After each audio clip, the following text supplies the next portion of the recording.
Saludos amigos y amigas de Facebook Live de Z Digital, bienvenidos a una nueva entrega de este segmento.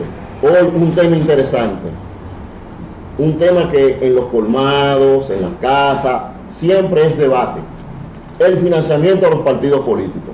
Y para tratar ese tema, vamos a tratarlo con un joven, valga la redundancia, que viene a darnos un poquito de luz, ya que se ha estado debatiendo mucho en el Congreso Nacional el financiamiento a los partidos políticos.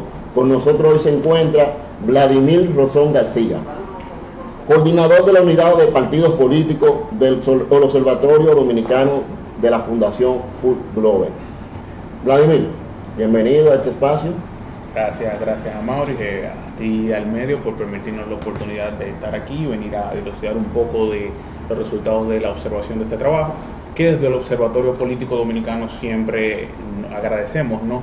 Que es un honor para nosotros venir a presentar este tipo de estudios. Vladimir, ustedes tienen un plato caliente. Digo plato porque se han sentado en muchas mesas, diferentes actores, y no se ha podido llegar a un acuerdo para lograr ponerle un presupuesto a los partidos políticos en la República Dominicana. Hablan un poco de qué se trata esos estudios que ustedes han realizado desde el observatorio. Sí, fíjate, Amaury, el financiamiento de partidos políticos no hay duda que es un tema de lo principal de debate sobre la palestra ahora mismo y del conocimiento incluso del proyecto de ley de partidos que se conoce en el Congreso. No hay duda que es un tema que envuelve muchos elementos y por eso llegar a un consenso alrededor de este es complicado.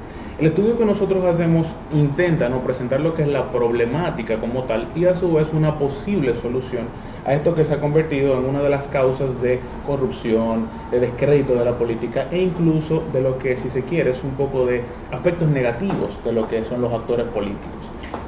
Tú has tocado algo brevemente que la gente lo vincula, corrupción. Los partidos siempre han tenido problemas para demostrar cómo gastan los fondos que son asignados. ¿Qué posibilidades ustedes presentan para que esa situación no se siga presentando en el país? Así es, mira, amor, antes de entrar a eso quisiera que nos pongamos un poco en contexto. El tema del financiamiento de partidos, cuando hablamos de financiamiento, ¿de qué hablamos? Es simplemente la entrega de fondos que se hacen a los partidos políticos para su sustento en el funcionamiento y para lo que son sus campañas electorales. En República Dominicana, al igual que el 94% de los países de América Latina, existe una modalidad de financiamiento mixto. Esto quiere decir que es pública y privada. Pública, vista como aquellos fondos que entrega el Estado a los partidos, y privada, que aquellos fondos que entregan las personas nacionales, físicas y jurídicas y privadas a los partidos. Hay que decir que no es la primera vez o no es desde siempre que hemos tenido el financiamiento público. En el 1962, cuando se hace nuestra primera ley electoral, el financiamiento solo era privado. Con las reformas en 1997 llega lo que es el financiamiento público. Y desde el 98 hasta la fecha, según cifras del presidente de la actual Junta Central Electoral, se han entregado 12.000 millones de pesos a los partidos, solo para financiamiento público. Mucho dinero. ¿Qué sucede? Hay varios elementos que han creado una problemática en torno a esto y como tú bien señalas, una de las situaciones, digamos, más preocupantes es el tema de la corrupción en este sentido. Nosotros, además de ese resultado que da la problemática, hemos establecido de que la problemática posee otros elementos también, como son, por ejemplo, unas campañas electorales extensas y costosas. También ten en cuenta que es una regulación desfasada de hace 20 años. Hay una falta de transparencia en todos los niveles y además hay también lo que es una falta de facultades en lo que son el organismo electoral, ¿no? Que no solo pueda fiscalizar, sino también sancionar. Posibles soluciones a esto entonces. Lo primero que nosotros decimos es, y no lo decimos solamente nosotros, el estudio arroja, ya varios autores en Latinoamérica lo han establecido, es que se necesitan establecer otras normas de transparencia que ayuden a mejorar el funcionamiento de la actividad económica de los partidos. La corrupción. Uno de los principales elementos que nosotros tenemos es que hay un desconocimiento de quiénes son los contribuyentes de los partidos políticos. Un tema muy debatido. Hay una luz en ese sentido y es que el proyecto de régimen electoral, que también está en el Congreso, junto con la ley de partidos, en su artículo 56 establece que se debe establecer una nómina de contribuyentes, a partir de la cual toda persona que entregue fondos a un partido pues se puede identificar y esto se haga público en una web. Esto es importante porque va a permitir no solo al organismo electoral sino también a cualquier ciudadano, a ti y a mí, a cualquier interesado, verificar quién está aportando fondos y cuál es el interés que tiene en una acción posterior por parte del partido, ¿no? Entonces, desde ese punto de vista, esta es una de las cosas que nosotros abordamos, el registro o lista de contribuyentes. Esto es muy importante. y se hace ya en varios países de América Latina. Otro elemento importante para esto es que se debe crear un ente de contrapeso. Yo siempre digo que la ley es una parte, el Estado es otra parte y la sociedad civil es otra parte. En ese sentido, es necesario que la sociedad civil pueda tomar acciones en el sentido de fiscalizar también y ver, conocer lo que es la actividad. Nosotros en el trabajo nos decimos que probablemente sea importante que la misma ley le confiera a algún ente civil facultades para también fiscalizar la actividad económica.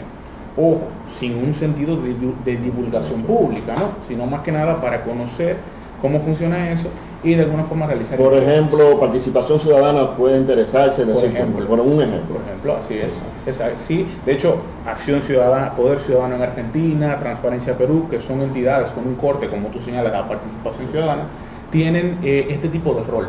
Quizás les diferencien que en estos países ya se les han dado un poco más de facultades para que ellos puedan vigilar de cerca la actividad económica. Y entonces de esa manera poder no solo tener una fiscalización por parte del organismo electoral, sino también de un ente ciudadano que es externo a las autoridades electorales, pero interno a la nación. Por esto de evitar injerencias extranjeras que luego puedan crear otro tipo de problemas. Entonces, sobre la base de esas cuestiones, nosotros entendemos que puede estar una posible solución a este tema de la problemática del financiamiento.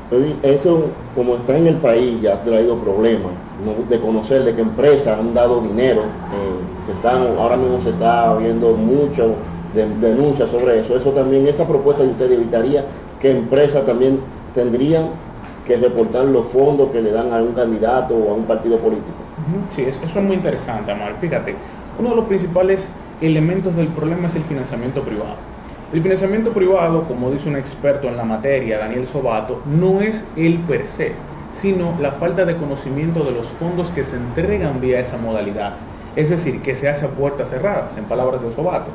Y lo que se persigue con esto es una mayor transparencia en este sentido. Ahí, como tú planteas, una empresa que viene y aporta fondos, si tú logras, mediante esa modalidad que te decía, que es una lista de contribuyentes que debe llevar el partido, pues entonces tú puedes ver los montos que han entregado y, digamos, en razón de qué lo han entregado. De esa manera puede haber una especie más de control, a partir del cual no veamos que es una actividad que está atada a otra, como se quid pro quo, ¿no? Entonces, digamos que lo que nosotros planteamos es que se transparente más esa actividad del financiamiento privado y sobre todo que haya una especie de contraparte a eso. Es decir, ponemos en la ley, que ya está establecido en el proyecto y ojalá se apruebe, ese elemento de que se produzca una nómina de contribuyentes. Ahora bien, nosotros ponemos en el trabajo como contraparte a eso que hay una facultad sancionadora del organismo electoral para que de forma consolidaria el partido o el contribuyente que no aparezca en esa lista, pues entonces también sea sancionado. Porque si tú no coaccionas a los actores, nada te dice que aunque esté establecido en la ley se vaya a cumplir. Vladimir, yo estuve en el Congreso en la fecha de que se estaban discutiendo, cuando estaba los pasados miembros que salieron, si es una nueva legislatura. Estaba en ese tiempo Víctor Gómez Casanova como diputado del PRD y él entendía que era más daño lo que se haría en ese momento si se decían las personas que contribuirán con los partidos. Ponía porque fulano va de un monte y fulano otro, no sé. Él argumentaba de que eso podía traer un poco de una situación difícil a los partidos, transparentar cuando una persona física le facilitaron un financiamiento a un partido. Sí, fíjate, eso es un argumento interesante, ¿no? Y yo creo que es un argumento que es digno de que lo analicemos en detalle. En Chile se creó una modalidad llamada que son donaciones anónimas. ¿Qué pasa con estas donaciones? El nombre de la persona que hace la donación lo maneja el organismo electoral. En nuestro país sería la Junta Central. Entonces, ¿qué pasa? Tú, Mauricio, haces una donación y perfecto, vamos a cuidarte. Que no sea de conocimiento público, pero entonces que el organismo electoral sí conozca que tú, Amor, hiciste donación. De forma que a la hora de fiscalizar esa actividad haya una forma de poder ir y encontrarlo, que es lo que no existe ahora mismo. Que ayuda a la transparencia ese proceso, totalmente. Porque ya la Junta sabe. La Junta sabe quién donó, qué cantidad donó y en razón de qué lo donó o lo aportó. Entonces, si tú me dices, perfecto, el problema es, yo te digo, está bien, no hay problema. Vamos a darle entonces que el organismo electoral sí tenga esas listas y que no sean de divulgación pública. Si llegamos a la conclusión de que realmente esto es dañino, obviamente habría que probar eso, porque en Estados Unidos tú tienes los super PAC, se sabe todo el mundo que aporta y no ha ocurrido nada. No estamos diciendo que somos Estados Unidos, Pero ten en cuenta que la publicación de un donante, en términos, digamos, estrictamente de financiación política, no tiene por qué afectarle. Otra cosa es que tú me digas, bueno, puede afectar mi patrimonio, en términos de seguridad, esos son otros elementos. Entonces yo te digo, perfecto, pues ya demostrados, una vez demostrados, vamos a cuidarlo, y perfecto, vamos a hacerlo entonces en forma de donaciones anónimas, pero que haya un organismo que sí conozca y que pueda controlar quiénes donan y por qué donan y en razón de qué donan. Bueno, ahí están para nuestros amigos que nos siguen a través de Facebook Live de Z Digital, de estas orientaciones que muy bien está planteada por Vladimir. Vladimir, no nos podemos dejar de preguntar cuál sería el monto que usted entendería que la Junta o el gobierno a través de los fondos que le da a los partidos debería ser el tope en esta situación, porque para este año creo que fueron más de 1.600 millones de pesos que tuvieron que ser distribuidos. En ese ámbito, ¿qué planteamiento ustedes hacen a la ley?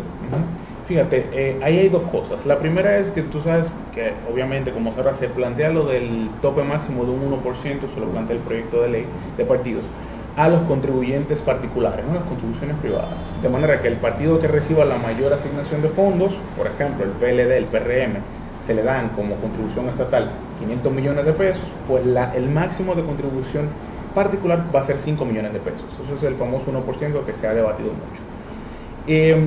A mí me parece bien eso porque pone un tope, sin embargo puede ser excesivo, porque los partidos mayoritarios reciben grandes cantidades de dinero. Entonces, digamos que tú te puedes agenciar que varios individuos o varias personas particulares te puedan aportar de forma individual una cantidad importante. Quizás ese tope habría que revisarlo. Ahora, es un avance que ya lo establezca la ley, porque ahora mismo no tenemos. En la regulación actual no existe el tema de topes, la 275/97. Es el tranque que existe ahora mismo en la comisión. En la comisión, ese tema del financiamiento, digamos, de esos montos a fijar, es uno de los tranques. Luego está el tema del financiamiento. Aquí nosotros tenemos financiamiento permanente. Hay países de la región que no lo tienen, sino que solo se les financia en el plazo, digamos, electoral. Otro elemento ahí es el siguiente, Amaury, y es importante, que bueno que tú tocaste el tema. Ese financiamiento en algunos países esto se hace a posteriori. Es decir, tú gastaste 100 millones de pesos, tú me traes tus facturas, tus comprobantes y el Estado te desembolsa 100 millones de pesos. Sería una forma con unos topes, obviamente, porque si tú gastas 500, el Estado no te puede dar 500. Pero con unos topes se te da lo que es se te da un reembolso de lo que tú gastaste. De esa manera controlamos mucho más el gasto electoral y además el desembolso del dinero que da el Estado. Como te hablabas, que ya va por cifras astronómicas, como 1.600 millones en la pasada selección. Yo creo que si los montamos esos dos elementos, si hubiera unos topes de acuerdo a las actividades, que pudiéramos estudiar los costos de vallas, de anuncios, y pidamos montos razonables, y además evaluamos el tema de lo que es una entrega de fondos a posteriori, se pudiera llegar a una forma de controlar mucho más el gasto del Estado o la entrega de fondos del Estado a los partidos. Vladimir, hay una situación que preocupa mucho a la población. Este tema de financiamiento, la Junta ha querido controlarlo. Ella le ha pedido a la Comisión y que ustedes en su estudio arrojen una luz. Ella, a través de la ley de la Junta Central Electoral, el 212, el artículo 49, ellos dicen que tienen la facultad y cómo podrían controlar. En la actualidad, ¿es posible que la Junta pueda controlar los fondos que se le dan a los partidos políticos? Sí, mira, eso es muy importante porque la ley 275/97, que es la regulación actual de partidos, establece que la Junta Central Electoral está facultada, además de esa que tú estableces de la Constitución. La propia ley establece que la Junta Central Electoral puede pedir a la Contraloría General de la República que haga una auditoría a un determinado partido. En el artículo 52 de la ley se establece eso. Pero además se establece que los partidos políticos deben presentar un sistema contable en el cual se establezcan sus ingresos y egresos.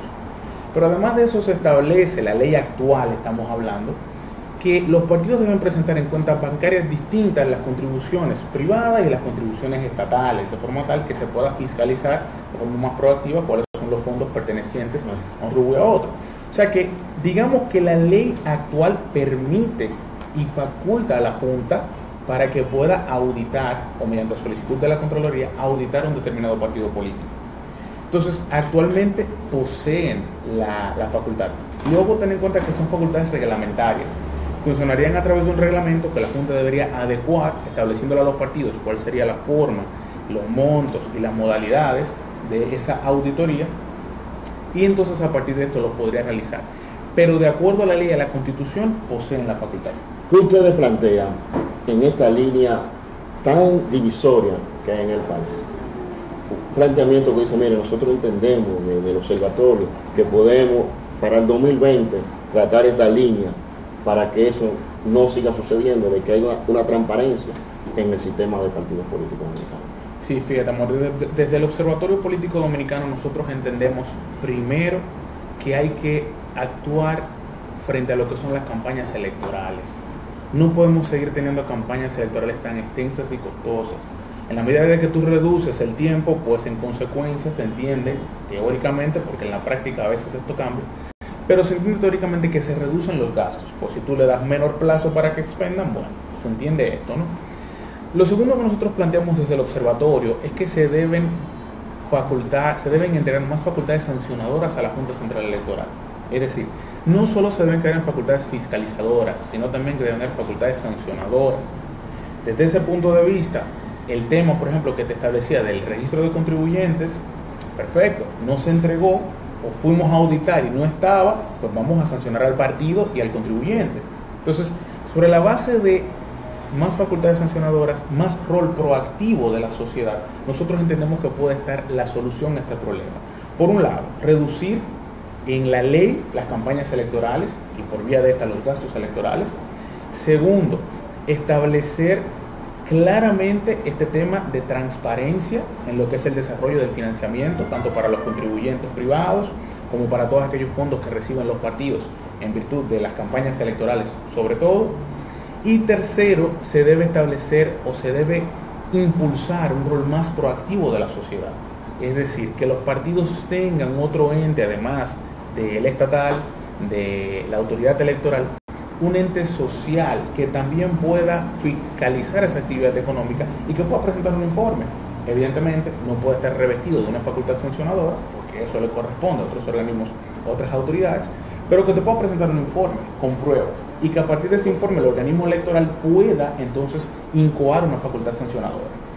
Esos tres elementos desde el Observatorio Político Dominicano y a partir del trabajo que nosotros hemos realizado, entendemos que son esenciales para que se pueda, si no resolver, mejorar esta problemática del financiamiento de partidos. Todo va a depender, dicho, de lo que se pongan de acuerdo nuevamente, lamentablemente, lo que decidan los partidos mayoritarios. Es correcto. En el día de hoy el PRM ha dicho que está de acuerdo con simultáneas y padrón cerrado y que la Junta lo diga. Pero no se han sonado las demás campanas sobre ese planteamiento. Desde tu punto de vista, desde lo que ustedes han trabajado, la situación, ¿cómo ustedes la visualizan? ¿Podremos tener una ley que en verdad regule a nuestros partidos políticos de la manera transparente para la próxima elección? Yo creo que sí, yo creo que la ley la vamos a tener. Yo soy de los optimistas, a pesar de que hay un sector incluso de la misma clase académica y analista política que es un poco más escéptico respecto a la ley. Yo entiendo que sí, que vamos a tener una ley, que es necesaria la ley, y siempre pongo este ejemplo, que 4% por educación se dio porque había una ley que lo establecía. Ahora mismo, dentro de lo que es la regulación de los partidos, nosotros tenemos muy pocos elementos de la actividad política actual. Es una ley de hace 20 años. Entonces, claro, tú no me puedes decir a mí, ok, es que tenemos que regular esto, tenemos que atacarlos en esto, si tú no tienes una base legal. Entonces, yo soy optimista en ese sentido, entiendo que es necesaria, entiendo que debe haber una ley, que se va a aprobar la ley, y luego la contraparte sería que esa ley se le comience a dar aquiescencia y que se comience a respetar esa ley. Le digo esto y te lo pregunto porque para mí resulta muy costoso verlo, de que cada año hay que dar el 0.25 de la contribución que recibe el Estado. Y eso es algo, mira, terrible. Yo entiendo que es muy terrible. Yo creo que años electorales y un 4% de los electorales. Que estamos hablando es mucho dinero que se va a los partidos donde es una necesidad en el país. No es que no sea necesario, pero en siendo la parte de cómo se ha manejado en los últimos años, no es de buen gusto. Sí, el sistema de partidos es necesario, evidentemente la actividad política funciona, una de las ruedas principales es el sistema de partidos. Es una ciencia muy bella. La política para mí es una ciencia. Pero evidentemente hay elementos que se deben regular, que se deben modificar y que debemos adecuar a los tiempos actuales para que pueda funcionar correctamente. Porque en ese proyecto, y discúlpame, Brady, la situación, hay mucha gente que se queja que no puede concursar en un partido porque no tiene los fondos. Ustedes plantean también una solución a ese aspecto de que... Fíjate, amor, el tema de los partidos es un poco más complicado porque son estructuras que funcionan de manera autónoma, ¿no? Entonces, claro, el tratamiento que tú puedes plantear desde la ley no se le puede muchas veces imponer a un partido como tal. El tema de la simultaneidad radica un poco en eso, el factor de inconstitucionalidad que se le atribuye porque se les obliga a hacer en una determinada fecha sus primarias. Entonces, quizás el tratamiento desde la ley, por eso nosotros somos cuidadosos al plantearle situaciones a los partidos, ¿no? Sin embargo, es evidente que muchos estatutos de partidos que se han ido revisando a través del tiempo, los principales partidos le han dado carácter a los estatutos, y no hay duda que estos se deben seguir mejorando, se deben seguir modificando y se deben seguir adecuando también a las leyes actuales. Sin embargo, nosotros desde nuestros análisis e investigaciones digamos que no somos tan incisivos en el tema de los partidos como tales, porque es un tema muy particular y personal, digamos, desde el partido, el cual ellos entienden y deciden cómo deben manejar ciertas actividades a lo interno. Vladi, tú sabes que el tiempo en la comunicación es cruel, un tema muy interesante. ¿Qué mensaje desde la fundación, desde el observatorio, se le envía a la población en estos tiempos con relación a lo que se está viviendo ya políticamente? Hemos tenido muchas desgracias en los pueblos. ¿Qué mensaje ustedes le llevan a través del observatorio a la población y al pueblo en sentido general con relación a los estudios que son importantísimos los que ustedes realizan? Hay que decirlo, estos estudios preparados por muchachos jóvenes, que es algo que hay que valorar, que son muchachos jóvenes que se fueron a preparar fuera del país y regresaron, no se quedaron, vinieron a decirle, no, podemos cambiar esta situación. ¿Cómo ustedes distribuyen esta información a través de la población? ¿En qué sentido ustedes materializan eso? Sí, nosotros hacemos, por ejemplo, acercamientos. Estos trabajos se envían a distintas instituciones. En el caso, por ejemplo, de este en particular, la comisión bicameral, estamos preparando ya un comunicado para enviarles a salir del trabajo nuestras propuestas, lo que nosotros entendemos y lo que planteamos. Asimismo, realizamos desde el observatorio alianzas o cooperación con otras instituciones a las cuales también tenemos en agenda enviarles estos trabajos para que sean de su conocimiento, se sumen a la causa. Entendemos que debe ser una causa conjunta, no solo desde el observatorio, sino desde otras instituciones afines que también tomen la iniciativa de investigar estos temas, de plantear soluciones, que es algo que siempre en el observatorio hemos querido y desde la dirección siempre se habla de no plantear solo la problemática, qué podemos aportar, qué podemos señalar como una solución. Y en ese sentido nosotros intentamos siempre desde el rol de cooperación, de comunicar a los elementos o a los actores que entendemos más afines, pues hacerles llegar este tipo de trabajos y señalarles sobre todo que es necesario que se sigan haciendo estas cosas, que se siga investigando, que siga teniendo una base de análisis de los problemas para de ahí sacar una solución. De forma tal que invitamos a todas las instituciones también a sumarse a este tipo de iniciativas y sobre todo todos nuestros trabajos desde todas las unidades nosotros las presentamos, tenemos que tener en cuenta que no solo partidos políticos, que es lo que estamos tratando, sociedad civil, gobierno local, poder legislativo, políticas públicas, ciberpolítica, son una serie de unidades que también tenemos en el observatorio y que en nuestra web, el opd.org.do, pueden acceder y ver tanto este trabajo de forma íntegra, porque aquí estamos hablando de forma resumida, exacto, pero lo pueden ver de forma íntegra, así como trabajos de esas otras áreas que he mencionado. Y aquí pueden tener una línea de contacto directa con el observatorio y nosotros estamos prestos para recibir todas las personas interesadas y en todos los trabajos que sean de interés para la preocupación ciudadana. Ojalá y que, como se dice, los congresistas puedan llegar a un acuerdo y esos planteamientos que ustedes le han entregado con mucho trabajo, con mucha dedicación, puedan ser valorados y que República Dominicana goce de una ley de partido y una ley de régimen electoral que se necesita. Señores, el tiempo a veces es cruel, pero tuvimos el gusto de estar conversando con un joven que se ha preparado en una materia junto con otros para llevarnos luz a una situación que por más de 20 años ha estado manejándose en el país sin ninguna solución. Estamos con nosotros el joven Vladimir Rosón García, coordinador de la unidad de partidos políticos del Observatorio Político Dominicano de la Fundación Global Democracia y Desarrollo Fulcro. Será hasta una próxima entrega. Sigan a través de nuestras redes, pueden ver esta entrevista a través de los canales de YouTube de Z101 y el Z Digital. Señores, será hasta la próxima. Pasen feliz resto del día.